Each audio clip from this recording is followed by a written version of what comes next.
할렐루야. 하나님이 이 시간 우리와 함께 하십니다. 그 하나님께서 또 오늘 우리 각 사람에게 말씀 통해서 은혜 주시기를 원합니다. 너희 안에 이 마음을 품으라. 곧 그리스도 예수의 마음이니, 이렇게 사도 바울이 빌보의 말씀에서 권면했습니다. 즉 우리 안에는 우리가 그리스도의 마음을 품어야 된다. 그런데 그리스도의 마음이 곧 하나님의 마음, 하나님의 아버지의 마음인 줄로 믿습니다. 하나님 아버지의 마음을 우리 예수 그리스도가 이 땅에서 그의 사역을 통해서 잘 이렇게 나타내 보이셨어요. 그리고 특별히 오늘 말씀 통해서 하나님 아버지의 마음이 바로 이거야 하고 말씀을 강조해서 말씀하시면서 우리에게 하나님 아버지의 마음을 알려주고 있습니다. 그래서 우리가 오늘 이게 본문 누가복음 15장의 말씀으로 너무나 잘 아는 유명한 말씀이잖아요. 특별히 첫 번째로 주님이 누가복음 15장에서 말씀하셨던 비유는 잃어버린 양 한 마리를 찾는 목자를 통해서 하나님 아버지의 마음을 우리에게 말씀해 주시고, 두 번째는 잃어버린 드라크마 하나를 찾는 그런 여인을 통해서 하나님 아버지의 마음을 우리에게 말씀해 주시면서, 그러면서 또 가라사대 이렇게 말씀하시고, 다시 한번 주님이 강조해서 우리가 소위 탕자의 비유다 이렇게 알고 있는 이 긴 비유의 말씀 통해서 하나님 아버지의 마음을 사실 우리에게 증거해 주고 계십니다.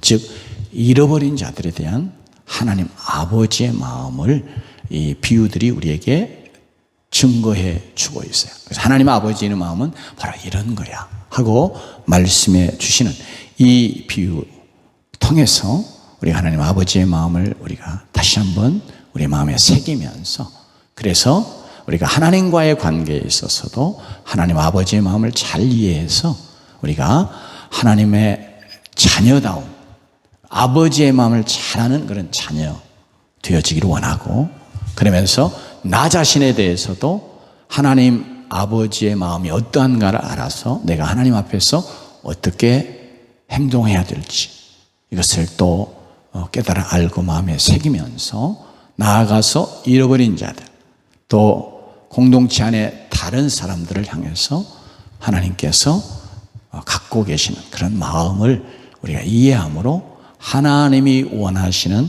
그런 행동들을 우리가 행하며 살아가는 그런 하나님의 자녀가 되기를 원합니다. 우리 안에 하나님의 마음이 잘 이해되어지고, 또 우리 안에 마치 이런 표현이 어쩔지 모르지만 이식되어지는 것처럼 아버지의 마음이 우리 안에 들어와 자리 잡는 그런 은혜가 있기를 원합니다. 오늘 11절로부터 누가복음 15장 11절로부터 32절에 있는 이 탕자라고 말하는 그렇게 제목이 붙여져서 우리에게 너무 익숙하게 그냥 탕자의 비유 이렇게 되어 있습니다만, 이 비유를 통해서 하나님이 아버지의 마음을 우리에게 이렇게 증거해 주고 계시는데, 첫째, 이 말씀을 이렇게 묵상하다 보니까 저에게도 이렇게 탁 떠오르고 스쳐가면서 다시 한번 그것을 반추하고, 그러면서 이제 하나님의 아버지의 마음을 조금 생각하게 하는 그런 사건이 있어요. 그래서 그것을 다시 한번 되새겨 봅니다. 이제 남아프리카 공화국에 저희가 1991년도에 갔어요. 1월에 갔어요. 그래가지고 이제 1월에 가서 이제 신학대학의 교수를 통해서 이제 우리로 말하면 이제 연립 같은가요? 거기는 이제 영국식에서 이제 이렇게 2층으로 되어 있는 집인데 그냥 플랫이라고 그러는데, 이것을 이제 구할 수 있어요. 이건 나라에서 운영하는 것이고 나라에서 주는 거예요. 그래서 이제 그걸 얻고, 그 다음에 이제 아무것도 없어요, 살림이. 그래서 우리가 이제 OK 슈퍼마트라고 하는 곳에 이제 집에서 좀 떨어진 곳에 우리가 이제 그때는 다니엘 혼자만 있었어요. 다니엘을 데리고 같이 집사람하고 시장 이제 이것저것 필요한 것을 사러 갔습니다. 이제 OK 그 마켓이 상당히 커요. 우리나라는 작은 뭐 구멍가게도 있고 뭐 조그만 이렇게 샵들도 있고 막 그러잖아요. 그런데 이제 미국도 그러하고 또 이제 그 남아프리카도 그때도 그래서 대형 마켓들만 있는 거예요. 그래서 물건 살려면 거기 가요. 다 그런 데로 가야 되는 거예요. 그래서 이제 갔습니다. 가서 이제 물건을 사기 위해서 그 안에 들어갔는데 이제 우리 다니엘은 이제 너무 신나고 좋잖아요. 이렇게 새로운 곳에 막 물건들이 막 과자부터 시작해서 뭐 온갖 것들이 다 있는데 오니까 이렇게 좋아가지고 이리저리 다닙니다. 그래서 우리 다니엘에게 당부했어요. 다니야, 여기 아빠 주변에 있어. 그리고 이렇게 왔다 갔다 해도 다시 와야 돼. 다른 데 가면 안 돼. 그러면서 이제 또 아이들이 어떻게 행동할 것이 좀 짐작이 되지만 그래도 이렇게 자유롭게 다니도록 이렇게 허락을 해줬어요. 그래서 이제 막 이렇게 물건들을 사러 이것저것을 점검하고 값은 어쩐지 이렇게 보고 또 이제 그 나라는 랜드라고 하는 화폐 단위를 쓰기 때문에 이것이 우리나라하고 그때 당시 하는 230원 정도의 이렇게 환율 이런 것이었던 것 같아요. 그래 이렇게 계산도 해보고 이제 그러면서 하고 있는데 한참 물건을 사다 보니까 우리 다니엘이 안 보이는 거예요. 왔다 갔다 해야 되는데 전혀 없는. 그래서 물건을 사다가 말고 주변을 다 이렇게 뒤져봐도 아이가 없는. 전체를 다 매장을 막 뛰어다니면서 봐도 없어요. 이게 매장 안에 없으면 이제 어떻게 하겠어요? 얘가 어디로 갔나? 틀림없이 나갔을 것 같아요. 그래서 매장 안을 다 돌아다가 막 나가다 보니까 경비 2명이 가드들이 서 있는데, 이렇게 조그마한 아이, 이렇게 생긴 아이, 혹시 여기 지나가는 거 못 봤냐? 근데 뭐 사람들이 많이 왔다 갔다 하니까, 이 사람이 봐도 눈여겨 안 봤겠죠. 못 봤다. 그러고 나와가지고, 이제 보니까 주변에 이제 왼편으로 나오면서 보니까 공원이 있어요. 그래서 혹시 이리 갔나 싶어가지고 뛰어서 막 사방에 이제 공원을 막 이렇게 뛰면서 살펴봐도 다니엘의 모습이 안 보이는 거예요. 이제 겁이 덜컥 나죠. 야, 이거 어떻게 됐나? 왜 어디를 갔지? 이제 그 나라 말을 한마디 할 수 있는 것도 아니고 영어를 할 수도 있는 것도 아니고 이제 한국에서 왔는데 이제 이 아이가 안 보이니까 아비의 마음으로 굉장히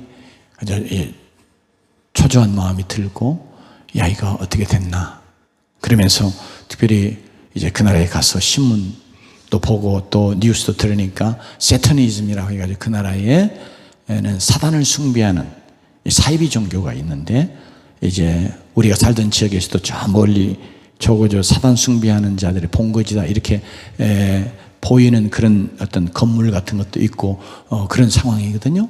근데 그들은 이렇게 조그마한 어린아이들을 납치해다가 이걸 실제로 인신공양하는 것처럼 제물로 바치는 이런 것이 심심치 않게 신문에 나는 거예요.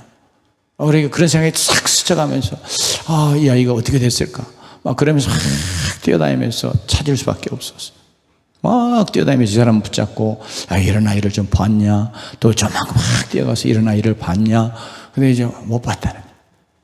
그래 막 한참 이제 뛰어서 이제 공원에 저쪽으로 막 또 다른 길로 얘가 어디로 갔는가 싶어서 막 이렇게 가다가 보니까 어떤 여인이 하나 오는데 이렇게 물어보니까 이런 아이를 찾냐고. 그래서 애가 막 울다가 경찰을 데리고 갔다고 그래요. 그러게 안심이 되죠. 그러면서도 마음으로 한편 이 아이가 얼마나 이게 충격이 클까 막 이렇게 마음이 아픈 거예요. 이게 말도 안 통하죠. 그런 완전 낯선 곳이잖아요. 그러면서 이제 길을 잃고 그랬을 때 얘가 얼마나 또 막 울고 그랬을까.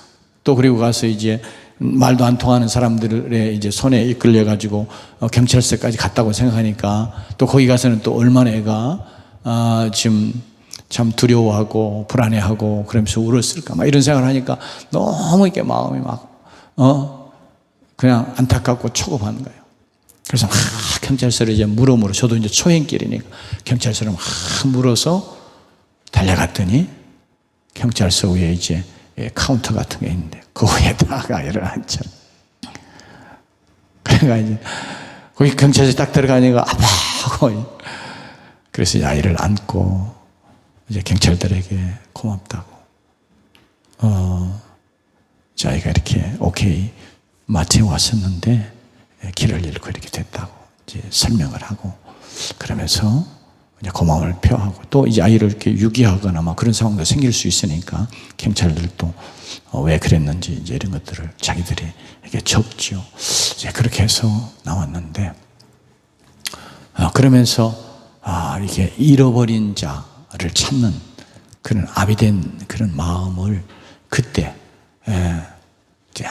짧은 순간이었고 이제 특별한 그런 이벤트와 같은 그런 경험을 갖게 되었는데 그래서 이제 오늘 이 본문의 말씀을 이제 물론 앞부분에 있는 잃어버린 양을 찾는 목자의 심정이나 이제 잃어버린 자들에 대한 아버지의 마음을 주님이 이렇게 강조해서 비유를 3가지나 들면서 말씀에 오실 때 그 아버지의 마음을 다시 한번 조금 이렇게 되새겨보는 그런 기회가 됐습니다.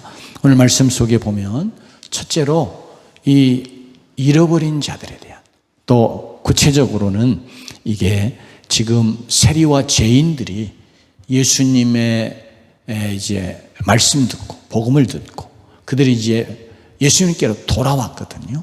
즉 하나님께로 돌아온 거예요. 그래가지고 예수님 앞에 막 모여서 이제 그 생명의 말씀을 그 복음의 말씀을 듣는 거예요.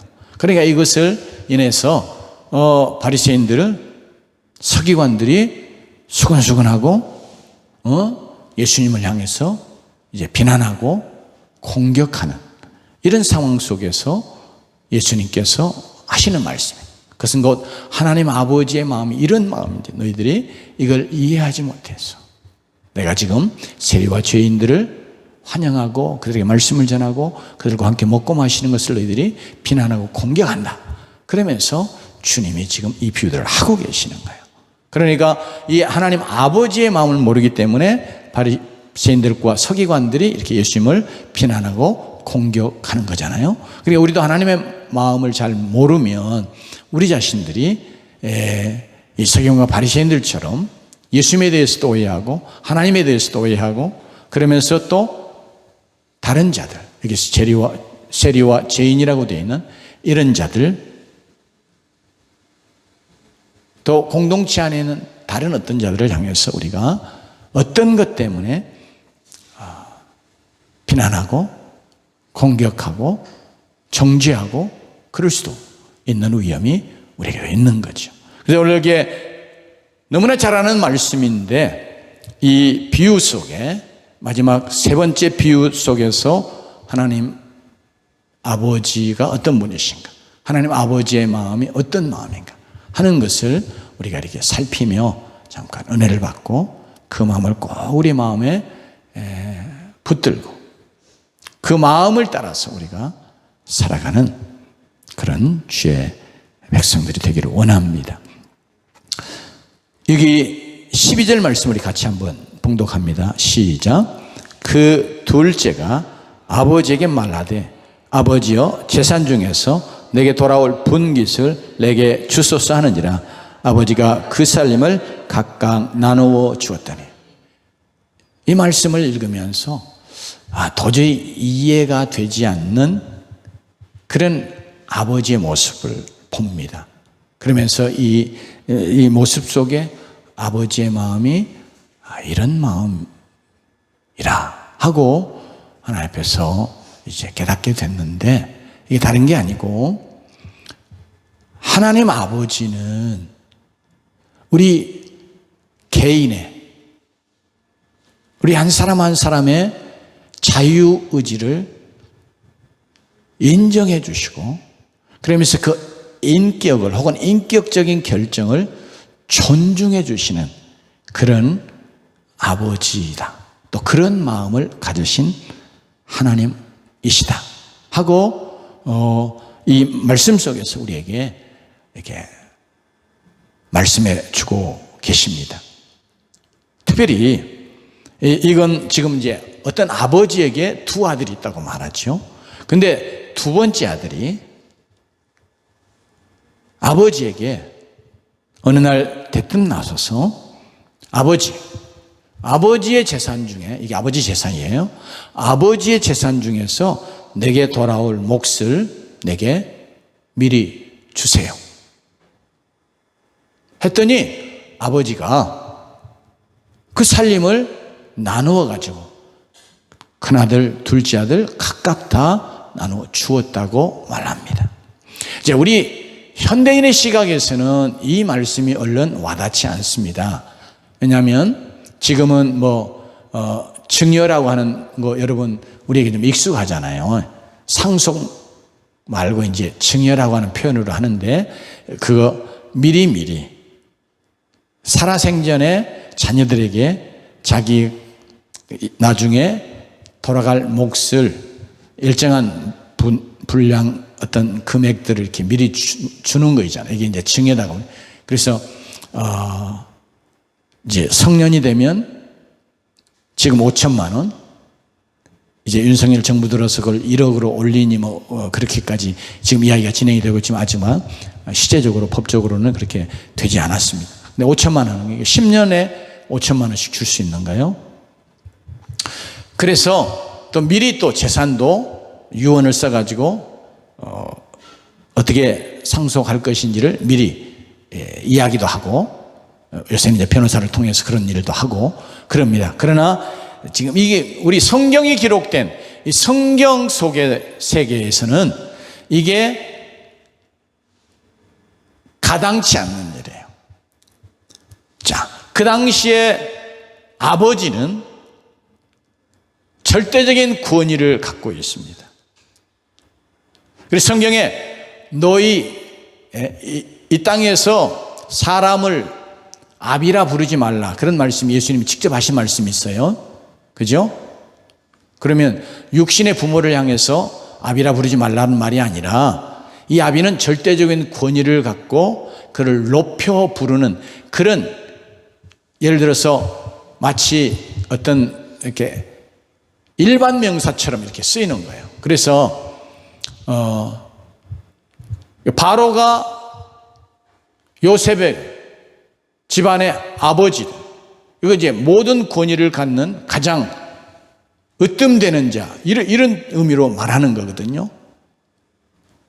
고대 사회는 실제적으로 집안의 가장 아버지가 모든 것을 다 결정하는 그런 절대적인 권위, 이것을 갖고 있었어요. 그런데 그래서 재산도 다 누구에게요? 아버지에게 속하는 거예요. 그리고 그 재산의 상속은 아버지가 죽을 때, 아니면 바로 죽기 직전에 내가 이제 죽겠구나 하고 알아서, 마치 아브라함이 자기 다른 자녀들에게, 차벽에서 난 자녀들 있죠? 자녀들에게 재산을 나누어주고 떠나보냈다고 하는 것이 성경에 창세기에 나오는 것처럼 그렇게 할 수는 있어요. 그러나 항상 이 죽음을 전제하고 이야기하는 거예요. 죽고 나서 상속받거나 죽음을 앞두고 죽기 전에 이것을 나누어 주어. 그러니까 나누어 주는 모든 권한도 누구에게 달렸어요? 아버지에게 달렸어요. 언제 나눠줄 거냐? 이거 아버지에게 달린 거예요. 그 모든 것이 다 아버지 것이니까. 그런데 오늘 본문의 내용은 보면 아들이, 그것도 장남도 아니고 둘째 아들이 갑자기 딱 나서가지고 아버지에게, 내게 아버지의 재산을 나누어서 내게 주십시오, 이렇게 말해요. 그 말은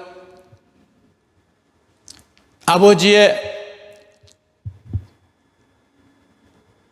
죽음 이전에 재산을 달라고 하는 것으로 곧 아버지, 어떤 점에서는 아버지 빨리 죽었으면 좋겠어요, 이런 말일 수도 있고요. 그러면서 지금 그 재산을 물려받아서 이제 뒤에 내용이 나오는 것처럼 아들은 어떤 의도를 가지고 그렇게 요구했냐, 그거 재산 다 자기 것으로 챙겨서, 아버지 것인데 자기 것으로 챙겨서, 그래서 그걸 가지고 아버지를 떠나서, 아버지를 등지고 떠나서 자기가 가고 싶은 곳에 자기가 가서 자기가 살고 싶은 그런 삶을 살려고 지금 유산을, 상속을 요구한 것입니다. 그러니까 아버지의 권위에 대한 도전이고 아버지 존재 자체를 부인하는, 무시하고 부인하는 이런 행동이고, 그러면서 아버지에게 등 돌리고 아버지 떠나서 자기 마음껏 자기가 원하는 대로 자기가 바라는 그런 삶을 살아가겠다, 그걸 자유라고 생각하겠죠. 이렇게 자유롭게 살아가겠다, 이런 것입니다. 그렇기 때문에 이 요구는 아버지를 향해서 진짜 아버지의 가슴을 완전히 무너지게 하는, 아버지의 가슴에게 정말 평생 씻지 못할 치욕을 남기는, 고통을 주는, 뭐 소위 말하면 이게 대못을 박는 막 그런 요구와 같은 거예요.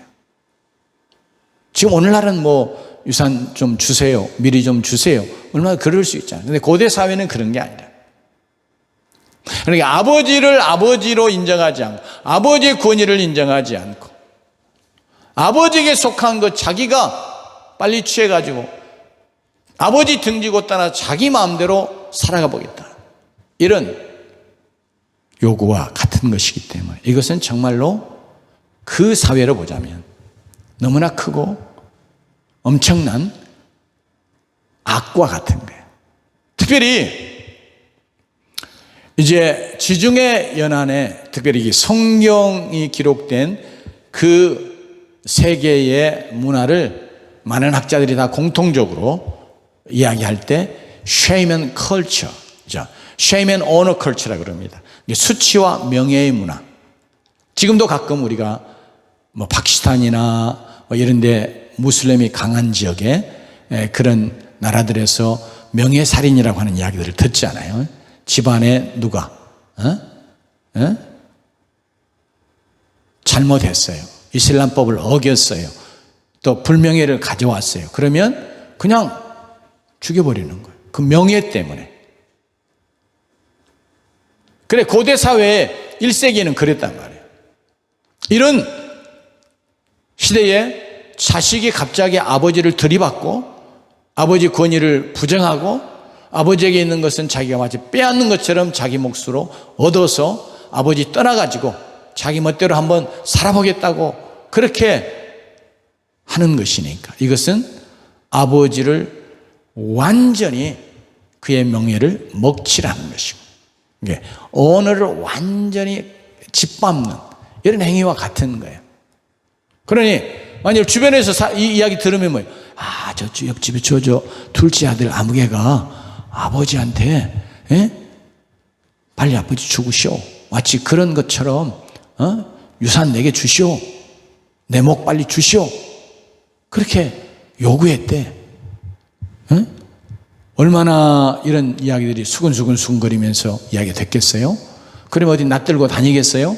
그러니까 이것은 완전히 아버지 그리고 집안 또 어떤 점에서 그 마을의 공동체의 이 honor, 명예를 완전히 짓밟는 shame, 이 수치를 완전히 끼치는 그런 행동과 같은 것이에요. 그런데 아버지가 말씀은 뭐라고 증거하냐면 이렇게 그런 이야기를 해올 때, 야 이놈아, 내 살아생전에 내 눈에 흙 들어가기 전에 안 돼 이놈아, 이렇게 할 수 있잖아요. 네가 감히 어떻게 아버지한테 반항하고 아버지 권위에 도전하고 아버지 빨리 죽으시오 하는 것처럼 지금 재산을 달라고 그래, 이럴 수 있잖아요. 그런데 아버지가 그렇게 반응하지 않고 말씀은, 우리 주님이 우리에게 증거해 주신 말씀은 어때요? 아버지가 그 살림을 각각 나눠주었더니, 이거 아들이 자기의 자유로운 의지를 따라서 아버지 앞에 이렇게, 그것이 아버지가 볼 때, 그리고 주변에서 볼 때 틀림없이 이게 잘못이고 악임에도 불구하고 그렇게 요구한 아버지는, 그것을 향해서 아버지의 권위를 가지고 막 철퇴를 내리는 것처럼, 또 이 아버지를 너 이놈아 재산 나눠줘, 너 집에서 나가, 이런 식으로 아버지가 그의 절대적인 권위를 가지고 엄격하게 이 아들에게 책망하고 이 아들을 꾸짖고 마치 내쫓는 것처럼 그렇게 반응하지 않고, 아버지는 어째요? 그걸 다 순순히 들어주는 그런 아버지로 지금 말씀이, 즉 우리 주님이 그렇게 아버지를 소개하고 있습니다. 그러니까 여기에 비유 속의 아버지는 누구를 사실은 반영해 주는 거예요? 나타내 주고자 하는 거예요? 하나님 아버지를. 지금 하나님 아버지가, 여러분, 우리의 자유의지를 존중해 주시고 우리의 인격적인 결정들을 하나님이 용인해 주시는 거예요. 여러분, 가끔 왜 하나님이 사람에게 자유의지를 주셔가지고 아담으로 하여금 범죄하게 만들고, 그래서 사람이 이렇게 고통 속에 살아가게 되느냐, 그런 질문을 안 믿는 사람들이 많이 하고요. 또 심지어 믿는 사람들도 가끔 왜 하나님이 자유의지를 주셔가지고 그렇게 하셨지?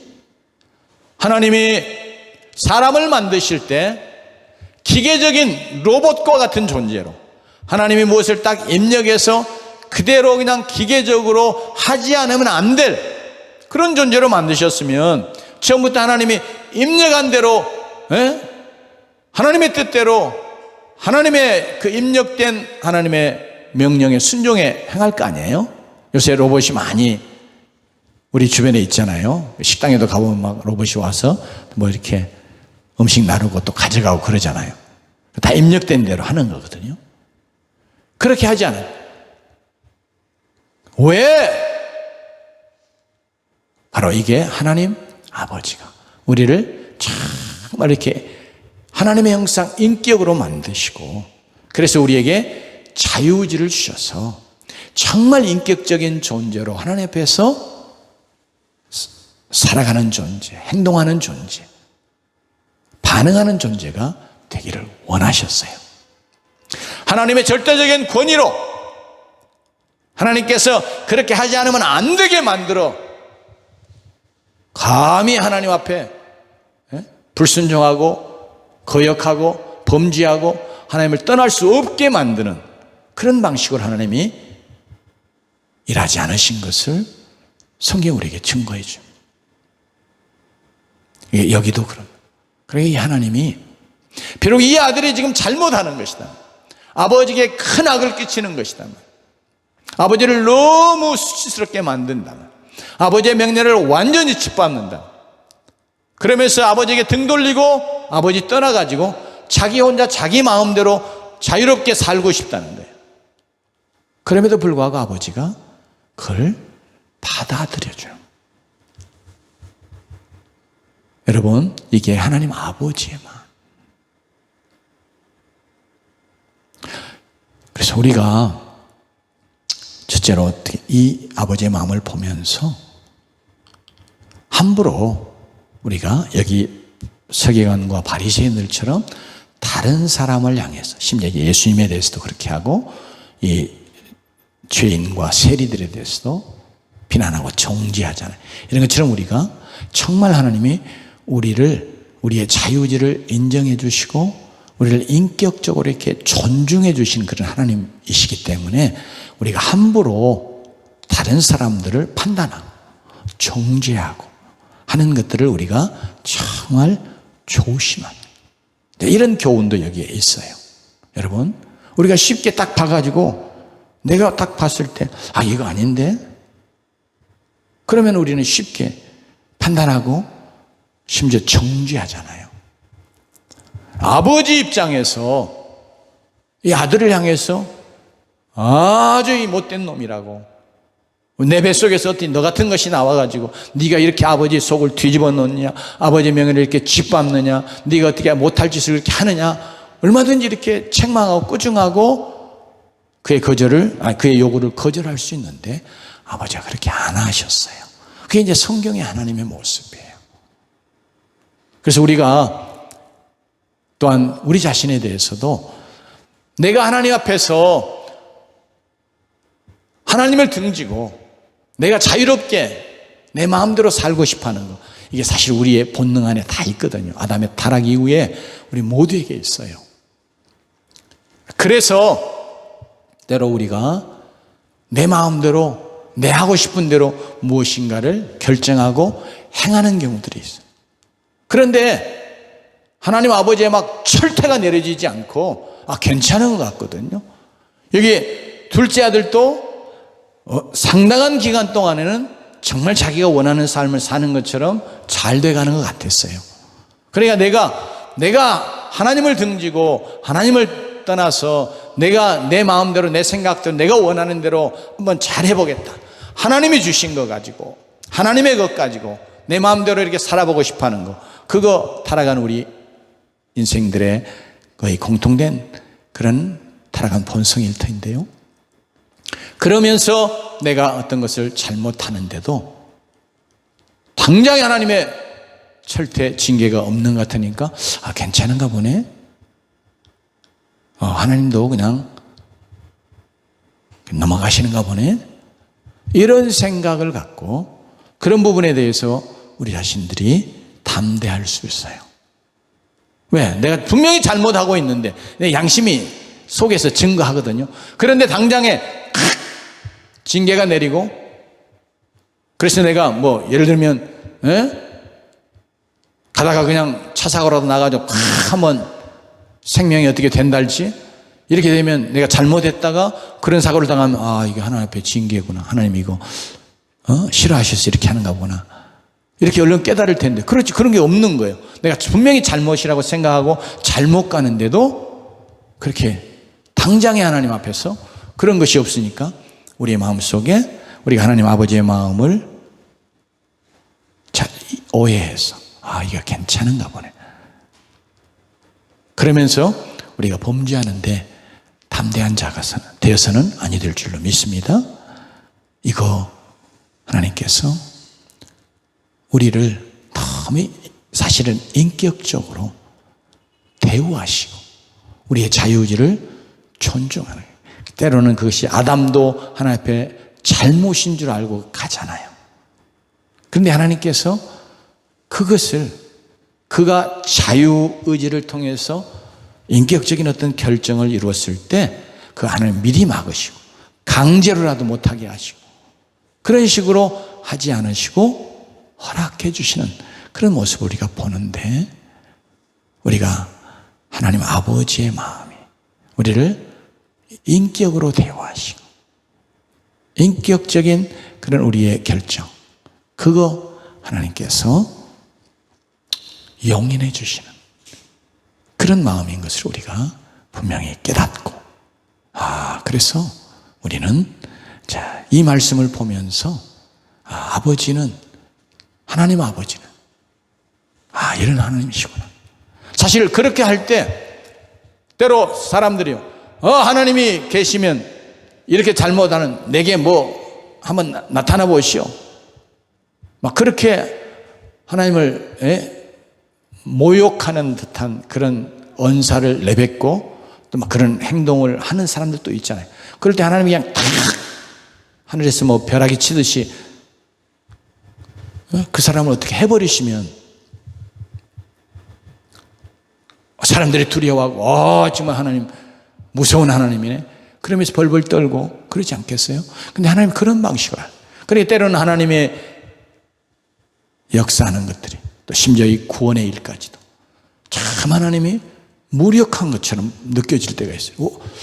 하나님이 정말 아무것도 못하시는 하나님처럼 그렇게 느껴지는 그런 모습을 우리가 우리의 삶의 현장 속에서도 종종 대할 수 있는데, 그것은 다른 게 아니고 하나님 아버지의 마음, 정말 우리를 노예적인 그런 존재로, 어떤 기계적인 그런 존재로가 아니라 정말 자유의지를 가진 인격적인 존재로 하나님이 우리를 대하시려 원하셔서 그렇다 하는 거 우리가 깊이 새기면서, 그래서 내가 그렇게 인격으로 나를 대우해 주시는, 정말 내가 하나님 앞에서 하나님의 형상으로서 부여받은 이렇게 자유의지를 가지고 하나님이 진정으로 원하시는 것은 자원함으로, 기쁨으로 하나님의 뜻을 준행하고,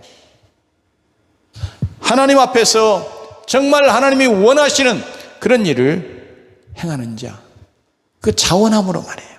기쁨으로 행하시. 그러니까 우리가 신앙생활도 하나님을 섬기는 것도 나의 헌신도 어떤 무엇 때문이 아니라, 무엇을 얻고자 하는 것이나 무엇이 두려워서가 아니라 정말 이게 자원함으로 하나님 앞에 그렇게 행하고, 그런 걸 하나님이 너무너무 기뻐하시고 귀히 여기시는 것을 우리가 생각하면서 오늘 첫 번째로 12절 속에 나타난 이런 하나님 아버지의 마음을 우리가 잘 이해하고, 그래서 우리가 이 말씀 통해서 우리는 교훈을 받되, 우리가 이렇게 한 개인의 자유의지와 인격을 존중해 주시는 하나님 아버지의 마음을 알아서 다른 한 개인, 다른 인격들을 우리가 함부로 정죄하고 비난하고 그런 자들로 우리가 하나님 앞에 살지 않도록, 서지 않도록 우리가 조심하면서, 그러나 우리 자신에게는 적용을 뭐예요? 하나님이 그렇게 나를 인격적으로 대우해 주신, 그렇게 인격적으로 대우하시는 하나님 앞에 내가 정말 인격적으로 자원함으로 하나님의 뜻을 쫓아가는 그런 자가 되어야 되겠구나.